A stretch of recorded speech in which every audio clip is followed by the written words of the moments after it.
आज का टॉपिक है काफी सेंसिटिव, जबरन धर्मांतरण। इमेजिन कीजिए एक 19 साल का लड़का जो अपना बचपन एक शेल्टर होम में बिताता है, अचानक सुप्रीम कोर्ट की चौखट पर खड़ा होकर चिल्लाता है, मुझे मंदिर जाने से रोका गया, ईसाई धार्मिक कार्यक्रमों में शामिल होने के लिए मजबूर किया गया। जी हाँ, हम बात कर रहे हैं मध्य प्रदेश के अभिषेक खटिक की। 4 नवंबर 2025 को सुप्रीम कोर्ट में उनकी याचिका ने सुर्खियां बटोरी। ये सिर्फ एक केस नहीं, बल्कि धार्मिक स्वतंत्रता, बाल अधिकार और राज्य के एंटी कन्वर्जन लॉज पर बड़ा सवाल है।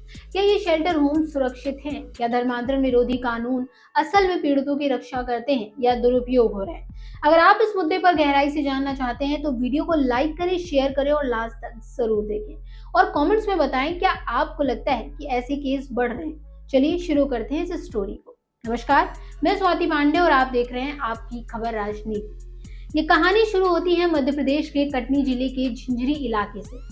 यहाँ आशा किरण नाम का एक शेल्टर होम है जो बच्चों को आश्रम देने का दावा करता है, लेकिन अंदर का सच। राष्ट्रीय बाल अधिकार संरक्षण आयोग एनसीपीसीआर के तत्कालीन चेयरमैन प्रियंका कानूंगो ने 2023 में यहाँ सरप्राइज रेड किया। क्या मिला? 4 बच्चों के बयान जो बाल संरक्षण के गंभीर उल्लंघनों की पोल खोलते हैं। इनमें से एक था 19 साल का अभिषेक खटिक, अनुसूचित जाति एससी कम्युनिटी से ताल्लुक रखने वाला एक गरीब लड़का। अभिषेक का परिवार आर्थिक तंगी से जूझ रहा था, इसलिए उन्हें शेल्टर होम में भेजा गया, लेकिन वहां पहुंचते ही शुरू हो गया धार्मिक दबाव का सिलसिला। एनसीपीसीआर की रिपोर्ट के मुताबिक शेल्टर होम के मैनेजमेंट ने बच्चों को हिंदू रीति रिवाजों से दूर रखा, क्रॉस लगे कमरों में रहने को मजबूर किया, बाइबल पढ़ने को कहा और सबसे शॉकिंग, मंदिर जाने की इजाजत ही नहीं। अभिषेक ने अपने बयान में कहा, मुझे मेरे धर्म की पूजा करने से रोका गया, हर रोज ईसाई प्रार्थनाओं में शामिल होने को कहा जाता था, वरना सजा मिलती। दोस्तों, ये सिर्फ शब्द नहीं, एक बच्चे का दर्द है। रेड के बाद माधवनगर थाने में एफआईआर दर्ज हुई।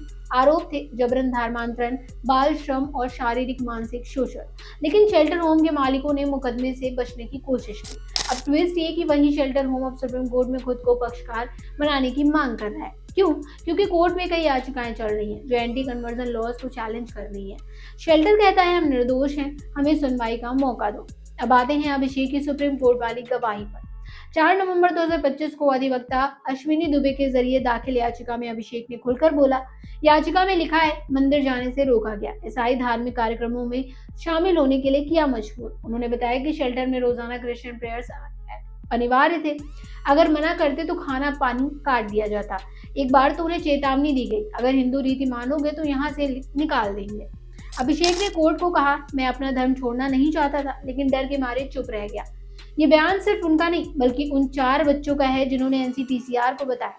एक बच्चे ने तो कहा, हमें क्रॉस पहनने को कहा जाता था और हिंदू त्योहारों पर छुट्टी नहीं मिलती। अभिषेक आज 19 साल के हैं, लेकिन ये ट्रॉमा उनके साथ है। याचिका में उन्होंने मांगा है कि उन्हें बड़ी याचिकाओं में पार्टी बनाया जाए जो गुजरात, मध्य प्रदेश, उत्तर प्रदेश जैसे राज्यों के एंटी कन्वर्जन लॉज को चैलेंज कर रही हैं।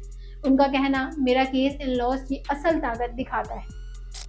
सुप्रीम कोर्ट का रिएक्शन क्या रहा? कोर्ट ने 2023 में इन सभी याचिकाओं को क्लब कर दिया था ताकि एक ही बेंच सब सुन सके। जस्टिस संजय करोल और जस्टिस अब्दुल नजीर की बेंच ने कहा, धर्मांतरण का मुद्दा सेंसिटिव है, लेकिन सबूतों पर आधारित होना चाहिए। अभिषेक की याचिका पर कोर्ट ने नोटिस जारी किया है, अभी फैसला पेंडिंग है, लेकिन कोर्ट ने साफ कहा, पीड़ितों की आवाज सुनी जानी चाहिए।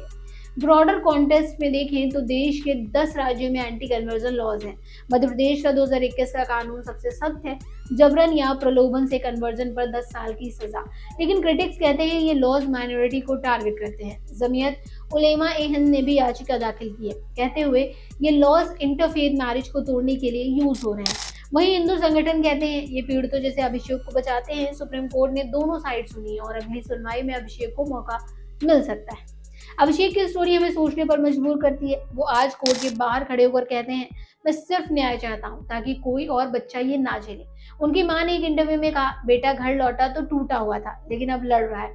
ये लड़ाई सिर्फ अभिषेक की नहीं, लाखों वल्नरेबल बच्चों की है। सरकार को क्या करना चाहिए? Strict monitoring, training for staff और फास्ट ट्रैक कोर्ट्स। जबरन धर्मांतरण का ये केस हमें याद दिलाता है कि धार्मिक स्वतंत्रता कोई मजाक नहीं।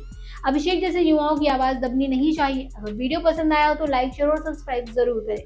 मिलते हैं नेक्स्ट वीडियो में, तब तक के लिए गुड बाय।